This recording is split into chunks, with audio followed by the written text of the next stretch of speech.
قالوا إنما نحن مصلحون ألا إنهم هم المفسدون ولكن لا يشعرون وإذا قيل لهم آمنوا كما آمن الناس قالوا أنؤمن كما آمن السفهاء ألا إنهم هم السفهاء ولكن لا يعلمون وإذا لقوا الذين آمنوا قالوا آمنا وإذا خلوا إلى شياطينهم قالوا إنا معكم إنما نحن مستهزئون الله يستهزئ بهم ويمدهم في طغيانهم يعمهون أولئك الذين اشتروا الضلالة بالهدى فما ربحت تجارتهم وما كانوا مهتدين مثلهم كمثل الذي استوقد نارا فلما أضاءت ما حوله ذهب الله بنورهم وتركهم في ظلمات لا يبصرون صم بكم عمي فهم لا يرجعون أو كصيب من السماء فيه ظلمات ورعد وبرق يجعلون أصابعهم في آذانهم من الصواعق حذر الموت والله محيط بالكافرين يضرب مثلا ما بعد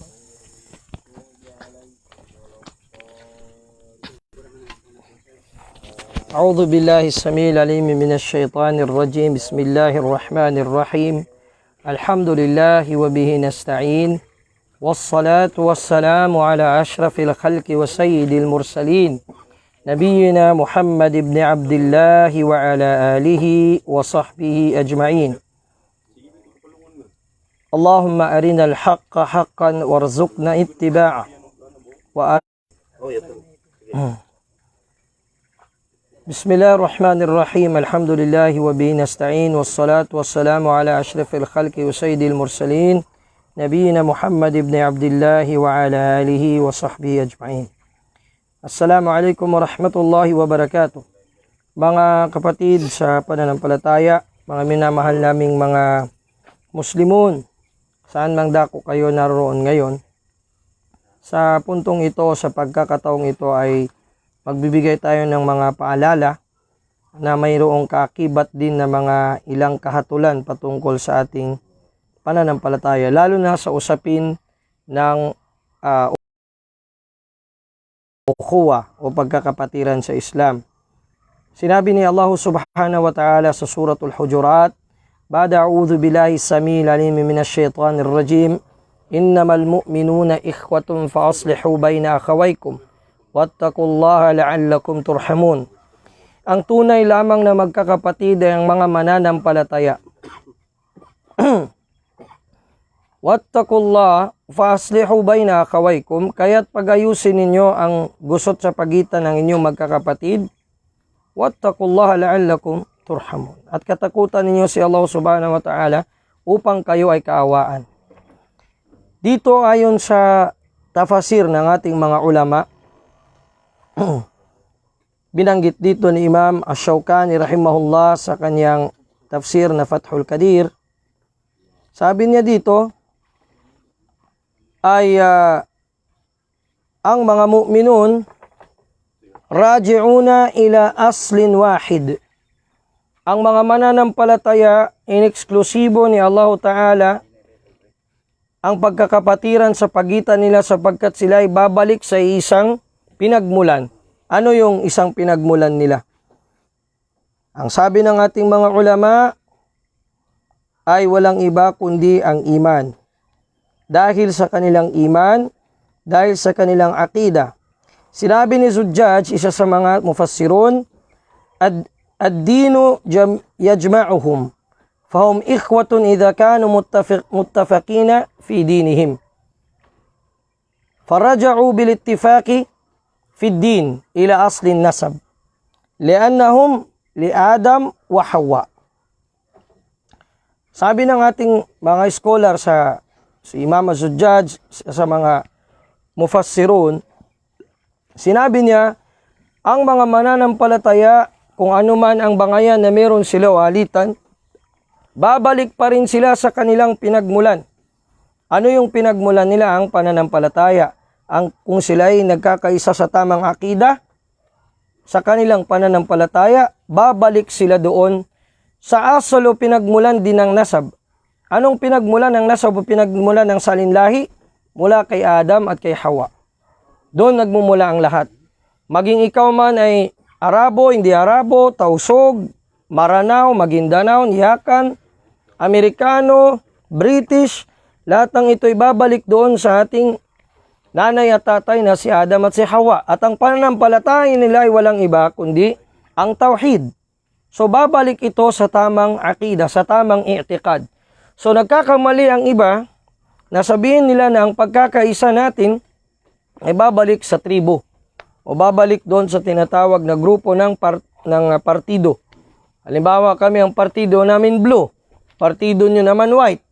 So doon ang pagkakaisa. Hindi yan ang pagkakaisa sa Islam. Ang pagkakaisa sa Islam ay ang pagkakaisa sa iman. Ang pagkakaisa sa iman, pagkakaisa sa akida. Bimana, la wahdata lana aw li hadhihi al-ummah illa bil aqidati sahiha. Walang pagkakaisa ang umma na ito maliban na lamang sa sakto o wastong akida. Kaya nilapat ni Allah subhanahu wa ta'ala ang ukhuwa o kanyang kinabit ang ukhuwa, ang pagkakapatiran sa iman. Innamal mu'minuna ikhwa. At ang innama dito adatul hasr. Adatul hasr. Ayon sa mga ahlul lugha, ang tinatawag dito na innama ay isang particular na modifier, kumbaga sa grammar, na kanyang tinutukoy, pantukoy ito sa exclusivity o exclusiveness. Ibig sabihin ay, ang ukhuwa o brotherhood na totoo ay doon sa mga mananampalataya. So ito mismo na aya, nagsasabi sa atin na ang hindi natin kasampalataya, hindi natin sila kapatid. So hindi pwede na sabihin natin na ang Christian ay kapatid, ang Hudyo ay kapatid. Abadan. La ukhuwata bainana wa baina haula'i al-kuffar. Walang pagkakapatiran sa pagitan natin, pagitan ng mga hindi mananampalataya. Bakit natin ito ini-emphasize? Upang matuto tayong o tumatag sa puso natin ang katotohanan ng alwala wal bara. Ibig sabihin noon yung tinatawag na tunay na kapatiran o tunay na paghawak sa tauhid, ang pagmamahal para kay Allah at ang pagiging malaya sa mga bagay na kinamumuhian o kinasusuklaman ng Allah subhanahu wa ta'ala. So, narito tayo sa pang-12 gabi na ngayon ng Ayamut Tashriq. Kanina nagtapos ang 11 sa pagpasok ng Maghrib. So, tayo ngayon nasa ika-12 araw ng Dhul-Hijjah, ikalawang araw ng Ayamut Tashriq. So, natapos ng Yawmul Qar kanina, yung pananatili ng mga Hujjaj doon sa Mina, matapos nilang mag-ano ng kanilang mga paghagis doon sa kanilang mga sa jamarat, sa una, sa maliit, sa gitna at sa malaki. Ngayon, dito natin makikita ang simbolismo ng ukhuwa mismo sa paghajj. Pantay-pantay ang lahat ng mga Muslim na nandoon, nagtatawaf sila, at doon makikita mga kapatid sa Islam ang tunay na pagpraktis nila sa tamang practice ng Hajj at manasik nito kung sinusunod nila ito ng tama. Pero kung ang ilan sa kanila gumagawa ng bid'ah, ang ilan sa kanila sumusubay sa tamang kaparaanan ng pag-Hajj ng Rasulullah sallallahu alaihi wasallam, so hindi po pwede na sabihin natin nagkakaisa sila. Ito ang sinabi ni Allah subhanahu wa ta'ala sa realidad ng mga Hudyo. Tahsabuhum jami'a.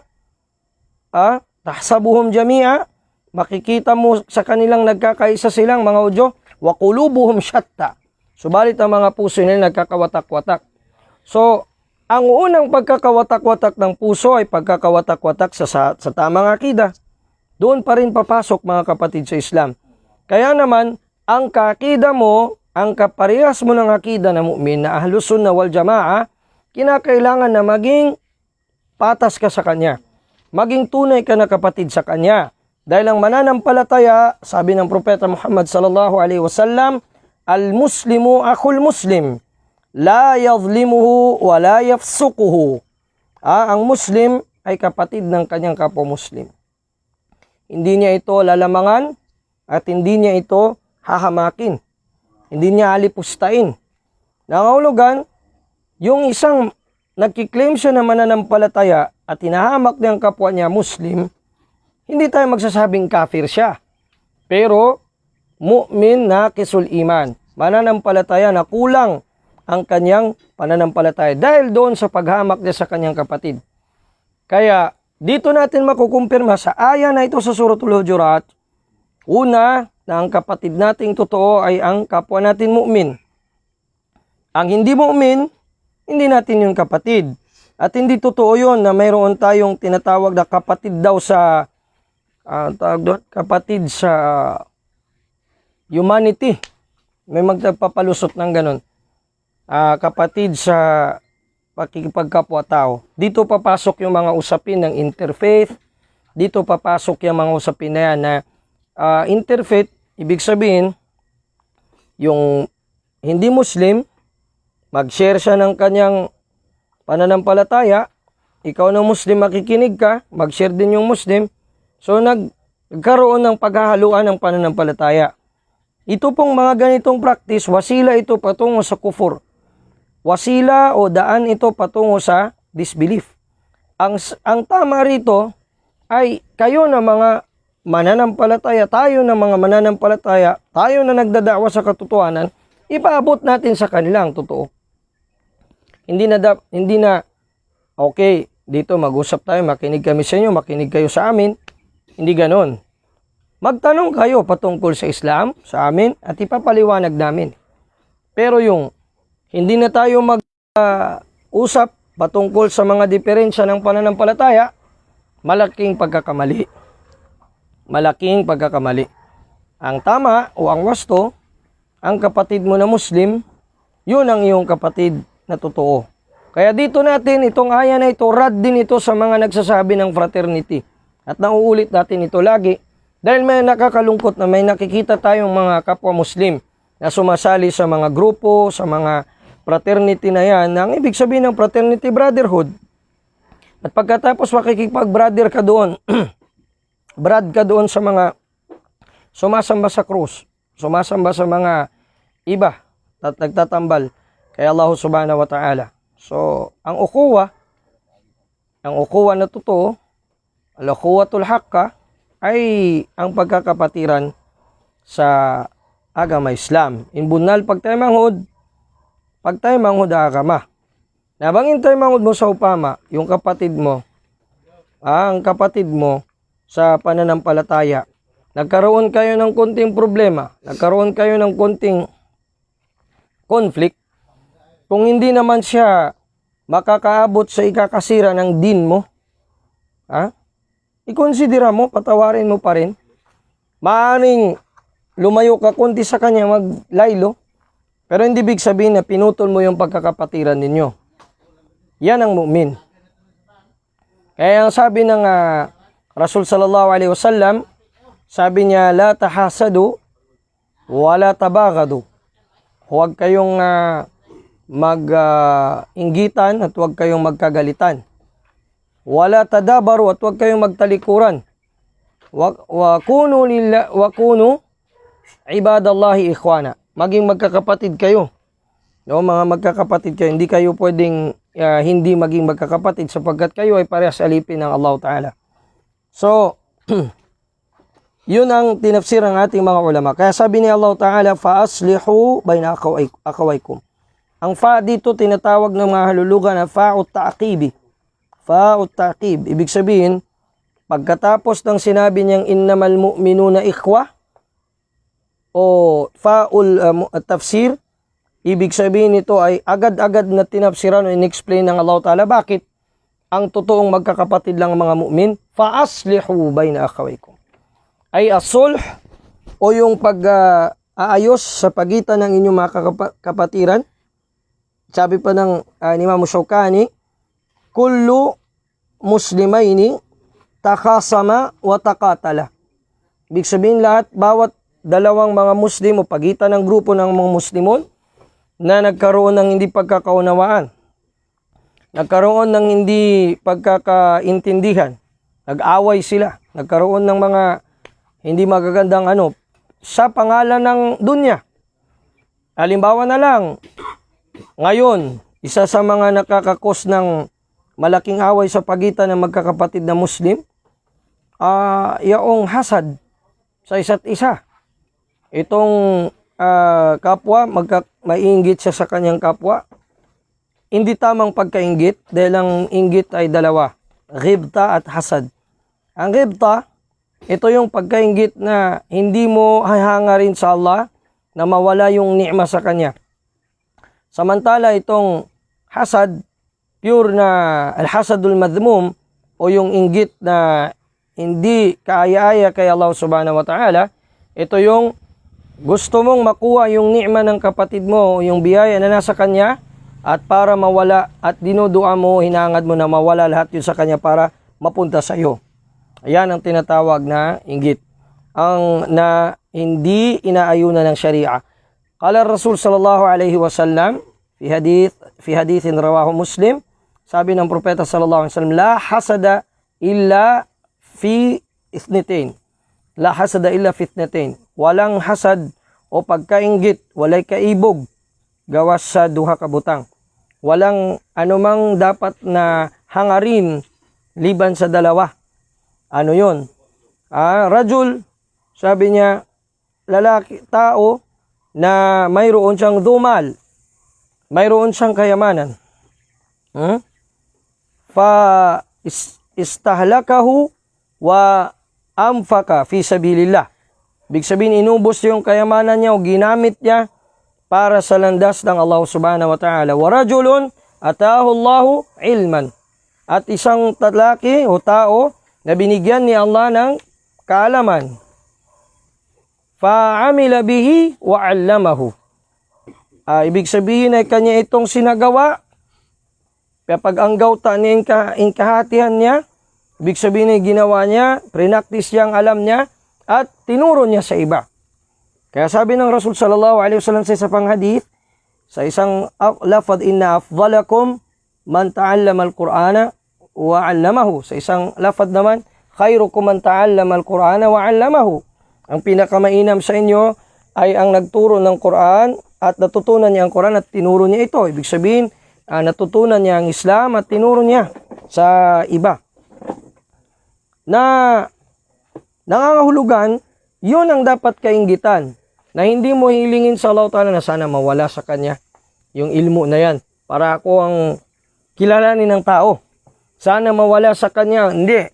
Bagkos, sabi pa nga ni na Imam Sufyan Thawri, sa tuwing makakakita siya ng alim, ng isang mayroong kaalaman, binigyan niya na example doon, si Imam Fudail ibn Iyad. Sabi niya, kung gusto kong makakita ng kabutihan, titingin lang ako sa mukha ni Fudail. Kahit tumingin lang sa kanya, pagmasdan ko lang siya. Wala siyang sinasabi, wala siyang ginagawa. Bakit? Dahil ganyan ang liwanag na nabibigay ng isang tunay na alim, ng isang tunay na may alam sa Islam. At pamamarisan mo sa akhlak niya, sa kanyang pag-uugali, kahit sa pananamit niya, sa pananalita niya, yan ang sinabi ng isang kasabihan ng isa sa mga ulama, tashabbahu birrijal. Tashabbahu birrijal wa in lam takunu mithlahum fa inna fi tashabbuhihim falah. Sabi niya, kayo ay gumaya bisag moawat lang mo atong mga ulama, katong mga salihun, katong mga tulid nga tao. kahit kayo ay gumaya lang sa kanila. Gayahin nyo lang, kahit yung the way sila limbawa magtakiya o pagbabalbas nila o kahit paglalakad nila. Kahit yun lang alalakal, pinaka-minimum. Bakit? Dahil ang paggaya sa kanila ay kahit hindi kayo magkatulad, hindi mo maabot yung kanila dahil ang paggaya sa kanila, sa paggaya mo sa kanila ay mayroong tagumpay. So, paaslihu bayna akhawaykum.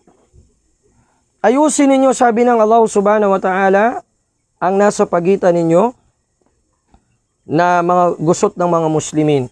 Kaya, sabi ng Allah, wattaqullaha fi kulli umurikum. Sa lahat ng mga gawain ninyo, katakutan ninyo ang Allah subhanahu wa ta'ala. Ang taqwa, al-imtithalu bi awamirillah, wajtinabu nawahihi. Ang pagtupad sa utos ng Allah, at ang pag-iwas sa kanya mga pinagbabawal. Ay ittaqullaha fi ikhwatikum, fi ikhwanikum. Matakot kayo sa Allah pagdating sa mga kapatid ninyo. Huwag niyong lamangan ang kapatid ninyo. Kung tunay kayong magkakapatid sa iman, badiru ila sulh bainakum idha tanazatum fi ay shay. Kung kayo ay magkaroon ng hindi pagkakaunawaan, agapan nyo na ayusin yung gusot sa inyo na mananampalataya. Dahil kung tayo ay magkakawatak-watak sa mga personal lamang na bagay, ay hihina tayo ng mga muslimon. Hihina ang mga mu'minun. Ayan ang sinabi ni Allah subhanahu wa ta'ala, wala tanaza'u fatafshalu watadhabu rihukum. Ibig sabihin, huwag kayong magka-watak-watak, huwag kayong magbangayan, pare-parehas kayo ng akida. Fatafshalu, sapagkat matatalo kayo, ma-failure kayo. Mafi-failure kayo. Watadhabu rihukum, at yung kuha ninyo, lakas ninyo mawawala. So, ang kapatid na mu'min, o mataksis natin ngayon sa mga athari o sunni, kapatid siya ng kapwa niya mu'min. Kapatid siya ng kapwa niya salafi o kapwa niya athari. So kung mayroon silang hindi pagkakaunawa na personal, alisin nila yon. Walidhalik, tayo na mga na tawag tayong muslimun, na tawag tayong mga mu'minun, na tawag tayong salafiyun, ahlus sunnah, ahlul hadith, o ano pa yung mga katawagan, taifa mansura. Sikapin natin na yung mga maliliit na mga problema ay ayusin natin sa kapwa natin, Muslim. At tayo din na nakagawa ng problema, mangagsisi tayo sa nagawa nating problema kaagad. Nataraja, dahil man magtaradyo tayo sa kung ano ang mali. At matuto tayong tumingin sa ating kapwa. Matuto tayong tumingin sa nakakatanda at nakakabata. Yan ang sabi ng Rasul sallallahu alaihi wasallam, laysa minna man lam yuhaqqir kabirana wala yarham saghirana. Sabi ng propeta sallallahu alaihi wasallam, hindi kaasalan natin. Ibig sabihin nito, hindi niya sinasabing hindi mananampalataya, pero hindi kabilang sa grupo ng mga mu'minun, ng mga bar-iman, ng mga mananampalataya, ang hindi marunong gumalang sa matatanda o mga nakauna sa atin sa pag-aaral, at hindi marunong na maawa sa mga mahihina at bata sa atin. Si Sheikh Sulaiman Ar-Ruhaili, hafidhahullah ta'ala, isa sa mga ulama ng Madina at isa sa mga teacher ng Al-Jami'atul Islamiyya bil Madinatil Munawwara, ay binigyan niya ng interpretasyong maganda itong hadith ng propeta sallallahu alaihi wasallam, inna barakatakum fi akabirikum. Ang baraka ng umma na ito, ang baraka ninyo o ang pagpapala ninyo ay nasa inyong mga akabir, nasa mga senior ninyo. Sa riwaya ni Imam Tabarani at sinahin ni Sheikh Al-Albani ang hadith na ito sa Silsilatus Sahiha. Ano ibig sabihin nito? Sabi niya, ang kibar dito, senior na pinag-uusapan, dalawa. Una, yung kabir sa kanyang umur, sa kanyang sin o sa kanyang edad, pero kukunti ang kaalaman niya. Ang sabi ng Sheikh, butihing Sheikh sa kanyang paliwanag sa hadith, ay khudh minhul hikmah.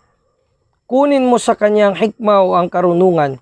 Dahil maaring mas marami ang ilmu kaysa kanya, pero dahil sa experience at mas matanda siya kaysa sayo, ay mas maraming karunungan ang alam niya dahil sa kanyang karanasan. Ang isa naman ay yung akbaru minka ilman, yung mas mataas sa iyo ang kaalaman. Wa in kana asgharu minka sinnan, kahit ang kanyang edad ay mas mababa sa iyo.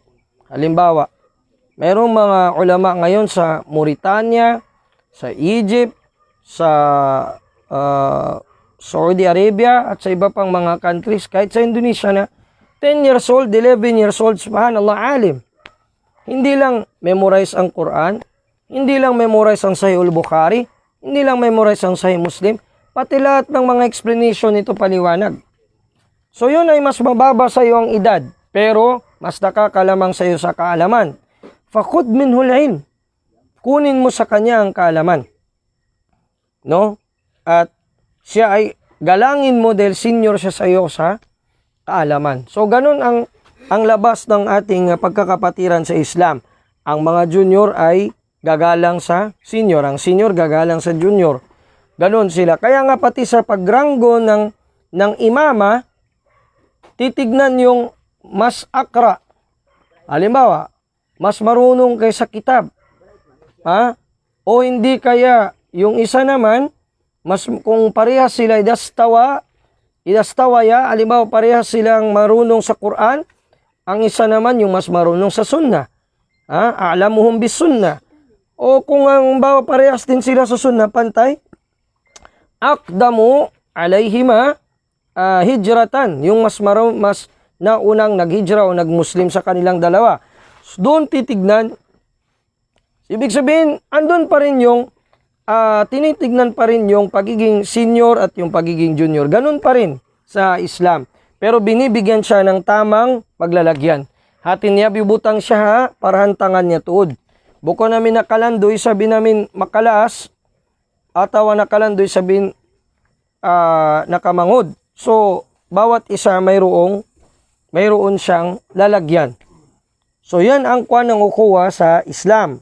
La'allakum turhamun. Ay, sabi niya dito, bisababi taqwa wa taraji bi'atibaril mukhatabain ay rajin an tarhamu.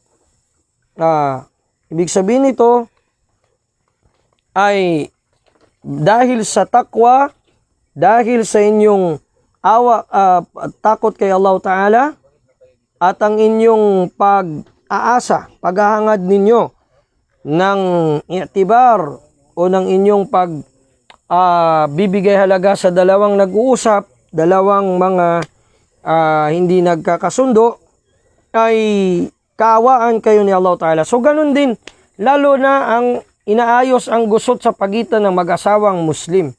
No? Hindi yan pangialam. Kung ikaw ay muslih, ikaw ay mag-aayos, ay napakagandang ayusin mo ang gusot ng dalawang hindi nagkakaunawaan, lalo na ang mag-asawa. So kabilang yun doon. Mas mas ashraf o mas mataas.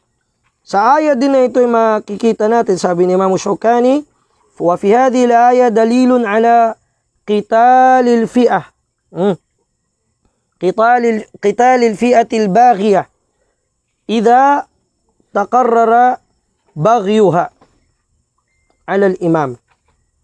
Sa ayat din na ito ay may dalil o ebidensya na dapat na girahin o kadigmain ang sino man, ang grupo na baghiya. Baghiya ibig sabihin, halimbawa may ruler na Muslim, leader na Muslim. Pag sinabi nating leader na Muslim, meron siyang dawla, andyan yung niya, hindi yung leader ng mga organisasyon. Hindi yan kasama dyan. Maliban na lamang kung yung organisasyon na yon sa isang particular na lugar na yon, halimbawa lugar ng mga hindi Muslim, na lahat ng mga majority ng mga Muslim nagmubaya sila doon. Sa lugar natin o sa panahon natin, hindi tayo mawajib magmubaya. Bakit? Kasi wala namang khalifa. So ibig sabihin yung mga taga-Saudi, sila yung under doon sa king. Ako hindi ako under na, hindi ako mabaya sa king. Hindi din ako naobliga magmubaya sa king. Dahil hindi ako Saudi. Ha? Yun ang pagkakamali ng iba. Akala nila, dahil mayroong hadith ng Rasul sallallahu alaihi wasallam, la man laysa lahu bay'a, mata mitatal jahiliyah. Sino man ang wala siyang bay'a, wala daw pledge of allegiance, mamamatay siya sa kamatayan ng jahiliya. So, pipilitin nila, gagawa ng organisasyon, magbaya doon. So, yan na baloy sa guna. Ang nangyari ngayon, na nagkaroon ng grupo. Yun, nagbaya na siya. Bawat isa doon, nagbaya na. Na, ang isa, lalabas sa isa. Ganyan ang mangyari. Sinasabi natin ito dahil ito ang realidad natin ng mga Muslim. Sa panahon ngayon. So, kung halimbawa, ang imam na yon ay Muslim at mayroon siyang country, Saudi Arabia halimbawa, at mayroon dong lumabas sa kanila, nag-aklas, ang ginawa ay nagtawil sila, muawal yung kanilang pagtakfir halimbawa sa kanyang leader na Muslim. Mag-aklas kami kasi tingin namin kupur na yung ginagawa niya. Sa tingin niya lang. Sa tingin niya.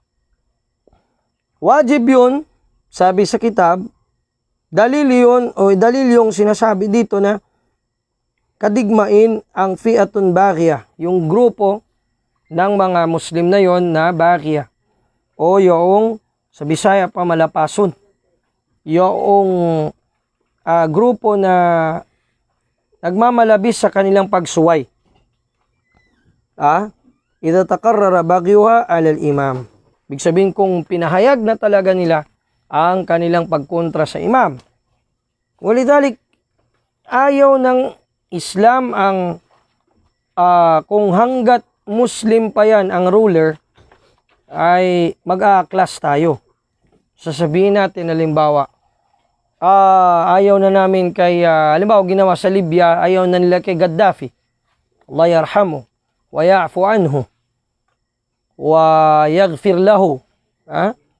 Ginawa nila, nag-aklas sila laban sa kanya. Nag-demonstrate sila, nag-mudahara, at ang mudahara na uwi sa patayan. Hanggang napatay nila yung leader nila. So ngayon, ang resulta, bumagsak ang ekonomiya ng Libya at halos hindi nila alam kung may leader pa ba sila ngayon o wala. Although nanalo yung oposisyon. So anong nangyari? Nangyari sa kanila ang bala na babala ng Allah subhanahu wa ta'ala sa kanila, babala ng Rasulullah sallallahu alaihi wasallam sa pag-aklas nila sa leader nila na Muslim. Kung wala naman yung kufrun bawah o tinatawag na kufrun zahir na kufur, indaka minallahi fihi burhan, na mayroon kang ebidensya doon kay Allah subhanahu wa ta'ala, bawal kang mag-aklas. Yahrum alayka an takhruj ala imamika. Bawal sa iyo yun. Bawal sa iyo yun. Mayroong mga isolated na kaso na nangyari. Halimbawa noon, si Imam Izz ibn Abdissalam, Sultanul Ulama sa Egypt, nung nakauwi siya mula sa Syria, naging alim siyang malaki.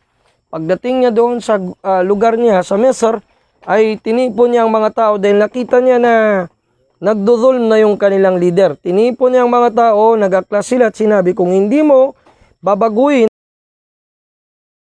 ng iyong pamamahala, ay talagang mag-aaklas kami laban. So, papalitan ka namin. So, yun ay mga rare na mga bagay. Subalit ang Ahlussunnah wal Jamaa, nagkakaisa na kapag ang wasila ay hindi tama, ang gaya din ay hindi pwedeng ang gaya mabuti, ang wasila hindi tama.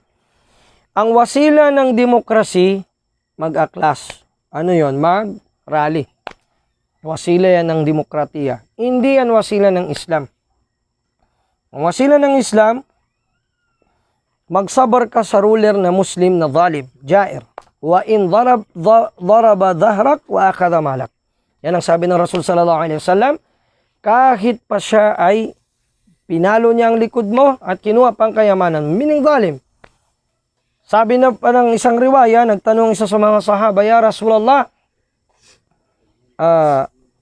hindi pa ba pwede ako, sabi niyang, umaklas doon sa leader na yon? Sabi ng Rasul sallallahu alaihi wasallam, la masallu. Hindi pwede kayong umaklas sa kanila hanggat nagsasambahayan pa sila.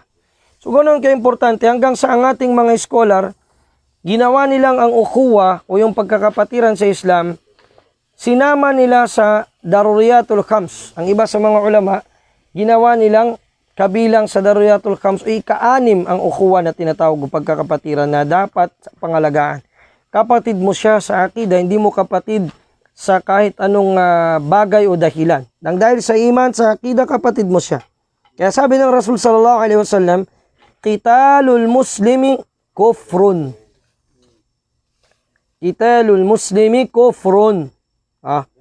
Ibig sabihin, ang pagdigma sa kapwa mo Muslim ay kufur, meaning gawain ng mga kufar.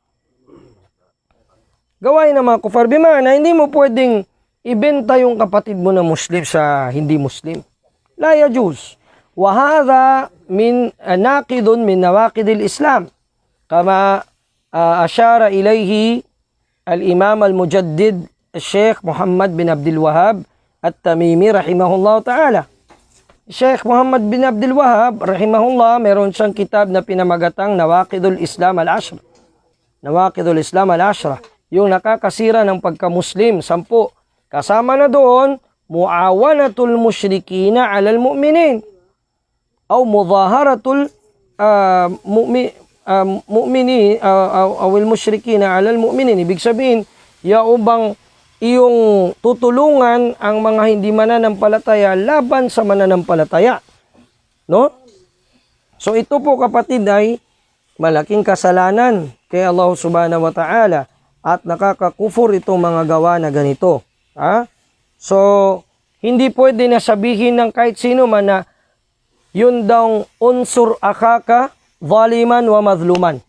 Na ay nag-ingon na sa khutba, tabangi imong igsuon nga ng limbong o gilimbungan. Tulungan mo ang kapatid mo na nag-zulm at yung ginawan ng zulm. Ang sabi niya, ang mindset daw ng hadith ay itong kung mayroong dyan, halal mo siyang isumbong sa hukuma. Sa gobyerno, halimbawa, isumbong mo siya. Muslim, kapatid mo. Halimbawa, dinudahan mo lang siya. So, anong dapat na gawin dito? Halimbawa, kamag-anak mo yun at mayroon siyang pananaw na sobra sa Islam.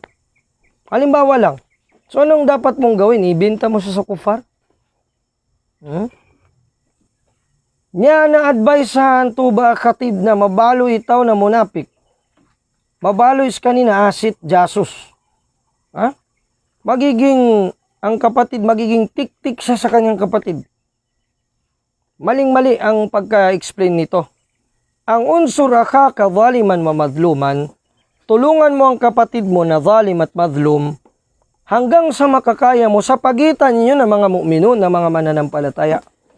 Si Muawiyah radhiyallahu ta'ala anhu, nung nagkaroon sila ng pag-aaway, hindi pagkakaunawaan ni Hasan ibn Ali radhiyallahu ta'ala anhuma, ay ang Malikur Rum, ang king ng Rum noon, na isa pang mahinang country nung time na yun, sumulat kay Muawiyah. Sabi niya, Muawiyah, tutulungan kita. Tutulong ang mga hukbo ko sa iyo, magpadala ako ng aking mga hukbo, kawal, para malabanan mo si Hasan at ikaw na ang respetuhin kilala ni Khalifa. Anong sabi ni Muawiyah? Kasi ito nabanggit itong kisa na ito sa Tarikhul Islam.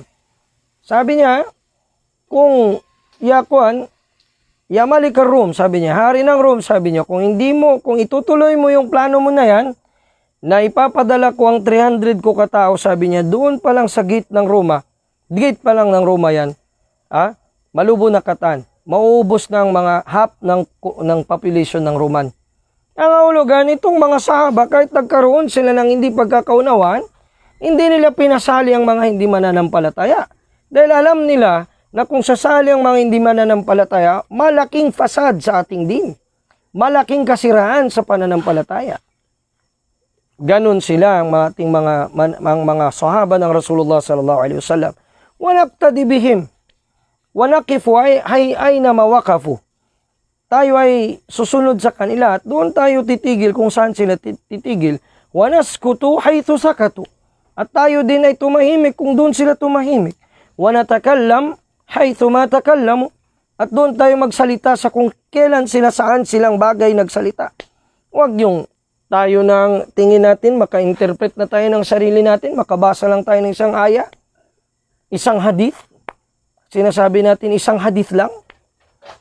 At sinasabi natin ang problema sa mga bagong graduate sa labas, nililito ang mga tao kasi sinasabi pa ang akwal ng mga ulama. Kailangan yun. Dahil ang isang masala, hindi natin siya ma-explain, mapaliwanag sa tao kung hindi natin kunin ang mga sinabi ng mga nauna sa atin.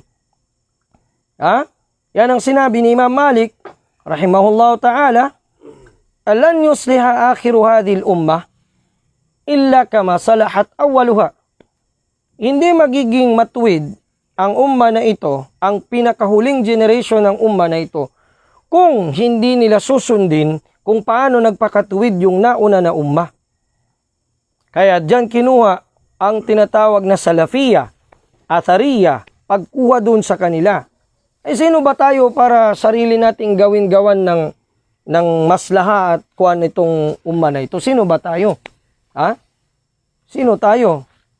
Ikukumpara natin kay Imam Malik, Imam Shafi, Imam Abu Hanifa, Imam Ibn Hazm, Imam Ahmad, Sufyan al-Thawri, Hasanul Basri, Abu Ishaq al-Subai'i, Ibn Ishaq al-Rahuya. Sino tayo? Kung ikukumpara sa kanila na mas alam nila yung mga panahon nila ang nangyari. Si Abu Bakar, si Umar, si Uthman, si Sa'id ibn al-Musayyib, lahat sila. Mas alam nila ang aslah para sa umma na ito kaysa sa atin. Na dahil dito, mga kapatid, ang sinabi ni Allah subhanahu wa ta'ala, maganda itong mga ayatan na ito, hindi lang natin maubos sa gabi na ito. Mga kasunod ng mga ayat pa na ito, ang sabi ng Allah subhanahu wa ta'ala, dito pa rin sa suratul Hujurat, no? Sabi ng Allah subhanahu wa ta'ala, ya ayyuhalladhina amanu, la yaskar qawmun min qawmin asa ay yakunu khayran minhum, wala nisa'un min nisa'in asa ay yakunna khayran minhun, wala talmizu anfusakum, wala tanabazu bil alqab. O mga mananampalataya, sinabi ni Imam ni Abdullah ibn Mas'ud radiyallahu ta'ala anhu, sabi niya, idha sami'ta Allah yaqulu ya ayyuhalladhina amanu fa'ari'iha sam'ak fa imma khairun ya'muru bih wa imma syarrun yanha'an.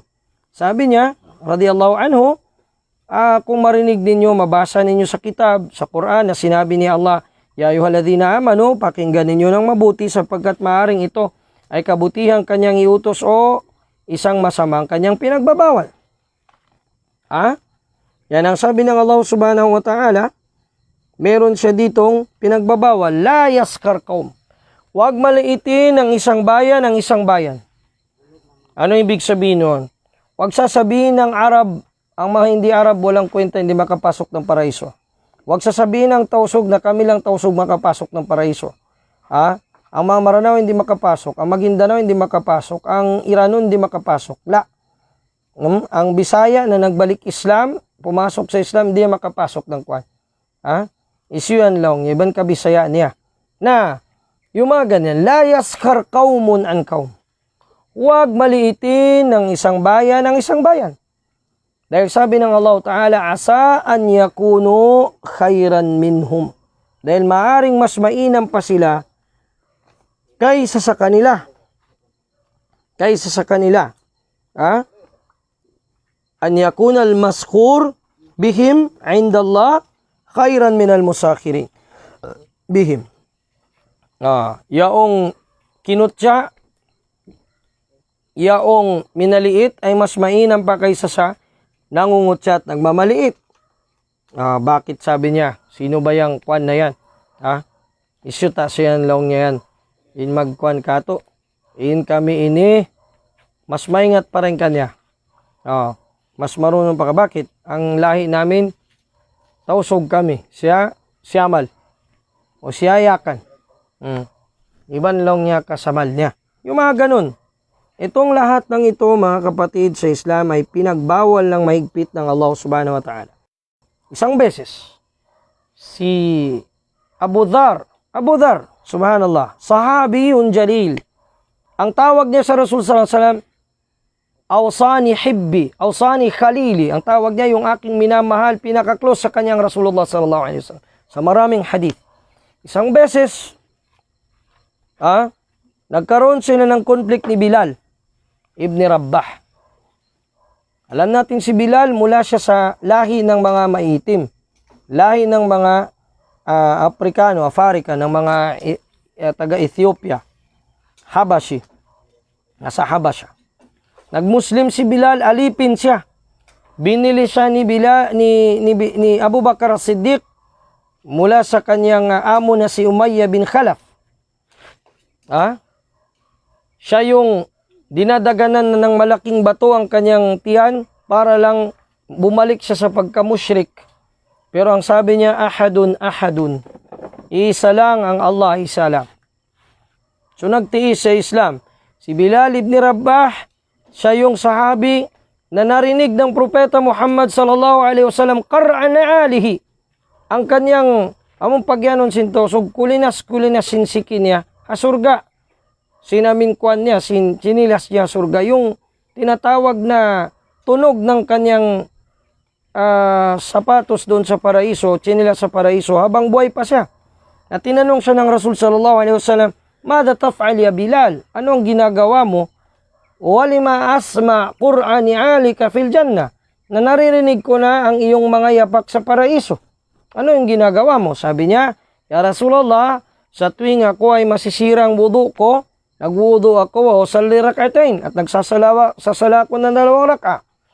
So, itong tinatawag nilang maitim na ito, itong dating alipin na ito, tinaas ng Allah subhanahu wa ta'ala sa kanyang pagka-Muslim. Tinaas ng Allah subhanahu wa ta'ala sa kanyang pagka-Muslim. Hanggang walang ibang sahabi na sinasabihan ng Rasul sallallahu alaihi wasallam, "Ya Bilal, arihna bis salah." Ya Bilal, bigyan mo kami ng kapahingan sa pamamagitan ng sala.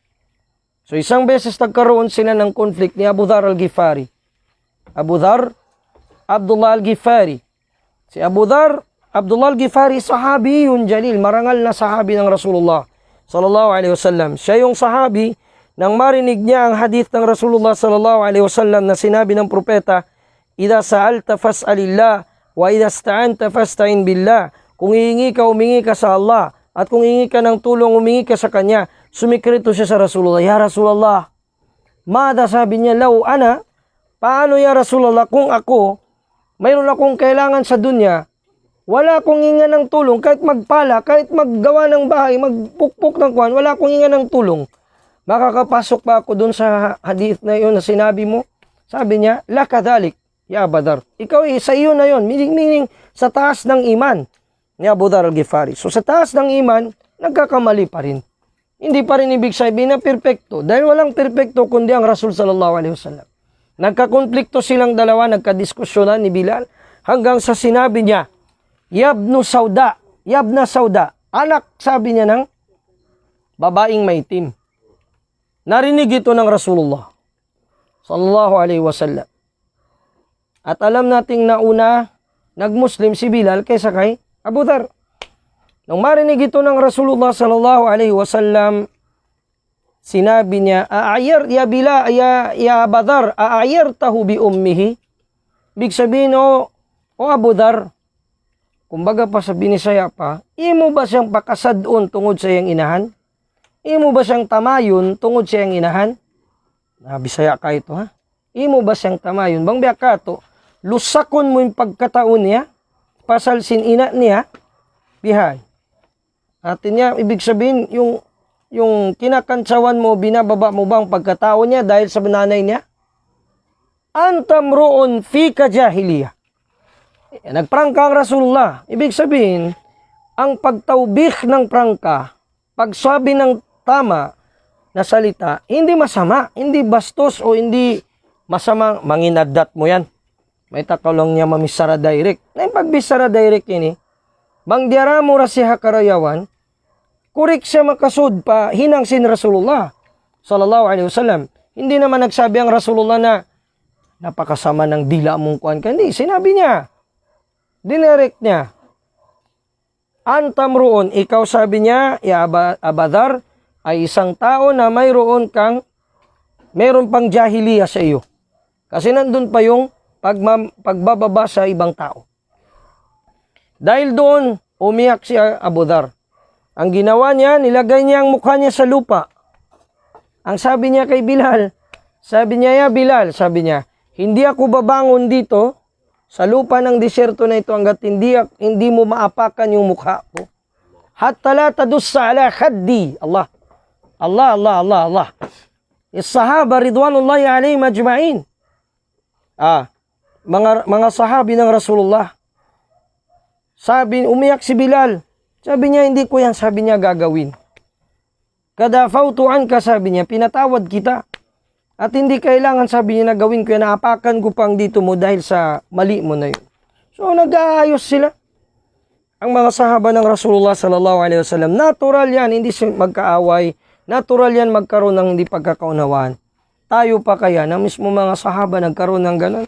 Nagkaroon pa ng gira? Nagkaroon ng ma'rakatul jamal? Nagkaroon ng gira ng mga kamilyo? Nagkaroon ng malaking kuwan? Pero nanatili ang ukhuwa nila. Si Abu Hurairah radhiyallahu ta'ala anhu, tinanong siya, bakit ya Abu Hurairah? May panahon pupunta ka kay Muawiyah, may panahon punta ka naman kay Ali. Parang dublikara ka na. Biyad, to ba yan, Dawud? Ikaw, Dawud? Kaya tawa ka mo yan. May takalong niya, so paman niya, Dawud, magkari kay Ustad Albar, pagwas, magtukaw kay Ustad Maisil. So pamadya. Example lang yun. Anong sagot ni Abu Hurairah? Radiyallahu anhu. Sabi niya, si Muawiyah sabi niya, ng Rasulullah, kasama ko, sabi niya, si Ali, ganun din. Kasama ko, sabi niya, anong masama doon sa kanyang pagpunta-punta. So, wag niyong masamain na yung kapatid natin, halimbawa, may dalawang grupo ng mga mu'min, hindi sila nagkasundo, hindi nagkaunawaan, sasabihin na natin na, balimbingin tao yan. Baimbing lang niya, jackfruit. Meta, magkadto mari. Marailong niya nagdara na bisara. Bukon. Misanin magputing ka, supaya makapagsulutin magtiyaon, nagkakalo, jari sinsara. Biya din na balong tayo mga mu'min. Biya din na bang sibu-sibu guro. Dawod, tuntumayan. Ayaw ko tud malupa. Bihansa. Halimbawa, hindi nagkaunawaan. Dalawang mananampalataya sila. O dalawang mag-asawa. Itong nasa gitna, halimbawa Ninyo. Ninyo. Taga Darong. Masya Allah. Ninyo at Darungi. So si Ninyo, halimbawa, ginawa niya, nagkaroon ng konflik halimbawa sa kilala niya na mag-asawa. Pumagit na siya. Halimbawa kapatid niya o bayaw niya pinuntahan niya, sabi niya, sa totoo lang, hindi naman ganyan ang sinabi sa iyo ng asawa mo. Sabi ng asawa mo, ganito ang sinabi ng kapatid mo, ganito. Halimbawa dalawang magka-conflict ngayon, si Alvin at saka si Ustad Alvin Al-Buhisani at si Dawud. Si Dawud Nukta, kasi punto yung apelido niya, Nukta. Si Dawud Nukta at saka si Alvin Al-Buhisani, nag-away sila. Si Ninyo, mulak ang nag-ayos. Sabi niya, bukon daw ay sabyad tulong yan, bisara kay muhi Dawud. Yung kasabunalan niya, bini. So meron na dun, gumawa na siya ng kwento, inayos, kahit na hindi naman sinabi ni Dawud, para lang magkaayos sila. Musleh. Ibig sabihin musleh, taga-ayos ka. Ang pinakamainam sa mga mu'minun, al-muslihun, yung mga umaayos sila. Yung mga umaayos sila ng mga conflict na magkakapatid. La yaskar qaumun min qaumin asa an yakunu khairan minhum. Wala nisa'un min nisa, at huwag din ang mga babae sa kapwa babae. Sabihin nila, in group na mo ini, kami marayaw din kanila. May nagdinikab kami. Allahu Akbar. Jama'atu al-mutanakkibat. Ibig sabihin na iba kasi sa mga nag-hijab kami, mas mataas ang iman namin. Nagkaibang mas mataas ang iman namin. Sabi ng Allah Ta'ala, wala nisa'um min nisa' asa an yakunna khairan minhun. Dahil yung minamaliit nyo na grupo ng kababayan, maaaring mas mainam pa sila kaysa sa inyo. Ganon. Na hindi naman natin sinasabi na halimbawa, nakahijab ka, yung isang muslima na makasalanan, di siya nakahijab, hindi naman natin sinasabi yung kaya ng sinasabi ng iba na huwag mong husgahan ang hindi nakahijab dahil hindi mo alam sa kwan. Hindi naman, dahil kailangan nating magpaalala sa tao. Kailangan nating magnasiha. Totoo yun. Kailangan nating mag-amar bil ma'ruf wan nahyi anil munkar. Kailangan magutos tayo ng kabutihan, magbawal sa masama. Na hindi ibig sabihin naman, napabayaan natin sila, hindi nakahijab. We cannot judge them. Huwag na nating pagsabihan. Hindi yan ibig sabihin nun. Hindi mo mapapasok ang nasa puso niya kasi baka mamaya nagtatauba yan gabi-gabi. Pero hindi yun makakabawal sa iyo na paalalahanan siya. Dahil ang tunay na kapatid sa Islam, hindi mo ipapahamak yung kapatid mo. Nandun na siya sa mungkar, nandun na sa kasalanan, sige-sige ka pa. Kasi yun pala, may benepisyo ka na makuha sa kanya. Di mo siya sasabihan, bid'a itong gawain na ito. Haram itong gawain na ito. Kasi yun pala, may benepisyo ka makukuha. O natatakot ka, baka putulin niya yung sadaka niya sa'yo. O natatakot ka na maputol yung sweldo. Hindi yan tunay na kapatiran. Hindi yan pagmamahal sa tunay na kapatid. Idha ahbabta ahadan fillah, kung mahal mo ang isang tao, kapatid mo, para kay Allah, sasabihin mo sa kanya. In a nice way, sa isang magandang pag-uusap. Akhil Karim ta'al. Ganon. Kakausapin mo siya. At kung halimbawa, ang kapatid mo na yon mahilig sa mga magsasalita sa live. Alhamdulillah, yung kapatid natin si Abu Sumaya, makilala ng Jinsan, nakikita ko siya nagla-live. Masya Allah, tabarakallah alaihi. Masigasig sa da'wah. Halimbawa, ang kagaya niya. Halimbawa, nagkamali siya o si Ninyo, halimbawa, nag-live. Nagkamali si Ninyo sa ayatan o isang hadith. Halimbawa lang. Hindi aib o hindi kapintasan at hindi pagmamaliit sa kanya. Ang sabihan sa kanya, oops, nagkamali kaya dito yan sa sura na ganito. O, hindi yan hadith. Yan ay kaul ng isang alim, hindi hadith. Hindi yun aib. Hindi yun pamimintas. At kung halimbawa nakapagfatwa ng hindi matama at i-correct mo sa mga tao, halimbawa yung sasabihin niya na ito ang kwan, halal ito kahit haram naman, ay hindi yun, bagkus pagmamahal yun sa kapatid na yun. La yu'minu ahadukum hatta yuhibba li akhihi ma yuhibbu li nafsihi. Kulang ang iman ng isa sa inyo hanggat hindi niya mahalin para sa kanyang kapatid na Muslim ang para sa kanyang sarili. Gusto mo ninyo na makaparaiso ka. Gusto mo ninyo na maging matuwid ka. So, kung ano yung malaman mo na mali, nakikita mo dun sa kapatid mo, kausapin mo siya. Kung publiko niyang sinasabi, yun yung mali niya, maling fatwa, maling kuwan, maling istidlal, maling dalil ang sinasabi niya, napagsabihan mo, correct mo siya sa public. Sabi mo, Ustad, Sheikh, mali yata yun. Iba yan mo, ipahayag mo ng tama. Na siguro hanggang dito na lang yung ating paalala. Mahaba pa ito. Actually, meron pa dito yung tanabus bil alqab o yung pagpapangalan-pangalan o ano pa yan. Napakaganda nito, biidnillah. Kahit isang buong khutbah o muhadara, hindi pa maubos itong aya na ito patungkol sa Suratul Hujurat. Ngayon, inshallah, mag-iiwan tayo ng isang usapin dahil ang pagpapatuloy ng ayatan na ito, sabi ng Allah, wala yaghtab ba'dukum ba'd. Huwag kayong maglibakan sa isa't isa. Ipagpalagay natin, isang mubtadi, gumagawa ng bid'a. Gumagawa siya ng bid'a talaga. Or ilang beses na siyang pinagsabihan sa mali niyang mga sinasabi sa publiko, tuloy pa rin siya. Ang sabi ni Imam Ahmad, rahimahullah ta'ala, Ahmad ibn Hanbal, na kahit sabi niya isang buong araw o gabi na iyong libakin yung mubtadi, hindi ka magkakasala. La ta'tham. Saan ba yun? Conflict ba yun sa sinabi dito? La yaghtab ba'dukum ba'da? Dahil Muslim din yun. Kahit mubtadi yun, Muslim yun. Bawal ba siyang libakin? Nabangga ba ni Imam Ahmad itong aya na ito? Kasi ang ghiba, ang panlilibak, an tadhkura rijal bima yakrahuhu o tadhkura rajul bima yakrahuhu in kana hadiran.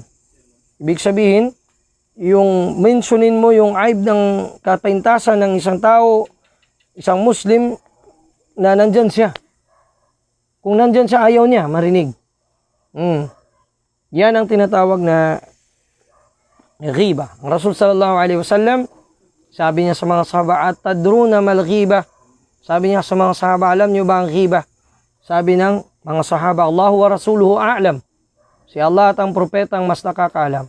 Sabi niya, al-ghiba, sabi ng propeta, an tadhkura akhaka bima yakrahuhu.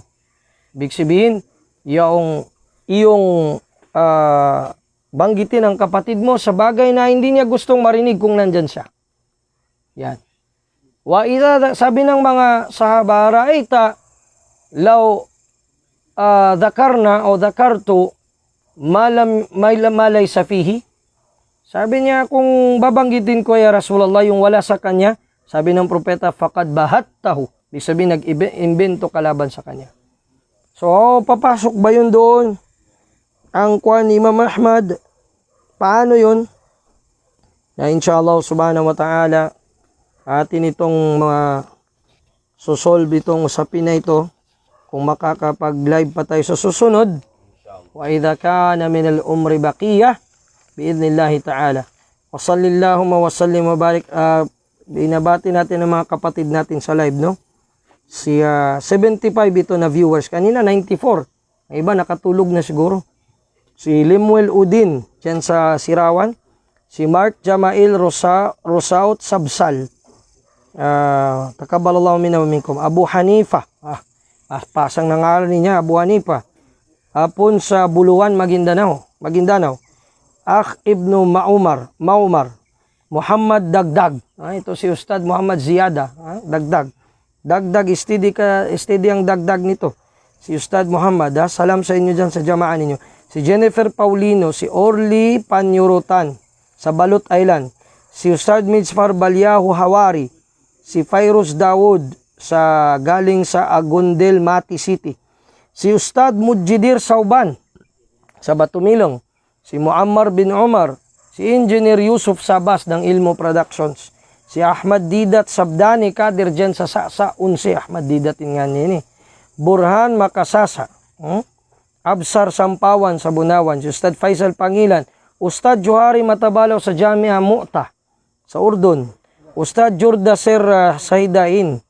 Hamdi Absari Albani. Jubail Usman Abu sa Cotabato City. Abdullah Andrade. Yenuh. Grabe ning pagkabaliktad sa pangalan na ni. Ainun Airlines Ticketing. Michael Mupak dyan sa Sarangani. Barakallahu fikum, hindi ko na nabati lahat, pero ang salam namin sa inyo lahat mga kapatid. Ang tunay na pagkakapatiran sa hak. At huwag mong madaliin na itakfir ang kapatid mo, ilabas mo sa daira ng Islam, dahil bawat isa nagkakamali. At mahirap na baka mamaya kung sasabihin mo sa iyong kapatid, man qala li akhihi ya kafir, sasabihin mo sa kapatid mo, oy kafir, at wala kang ebidensya, faqad ba'a bi ahadin minhuma. Sabi ng propeta sallallahu alaihi wasallam, magagalit ang Allah subhanahu wa ta'ala sa isa sa kanila. Kung yun ay hindi totoo na nakapagkufur siya. Barakallahu fikum, li husni istimaikum, ipapatuloy natin ang masala na naiwan natin patungkol naman sa ghiba sa darating insyaAllah. Wa sallallahu wa sallim wa barik ala nabiyyina Muhammadin wa ala alihi wa sahbihi ajma'in. Walhamdulillahi rabbil alamin.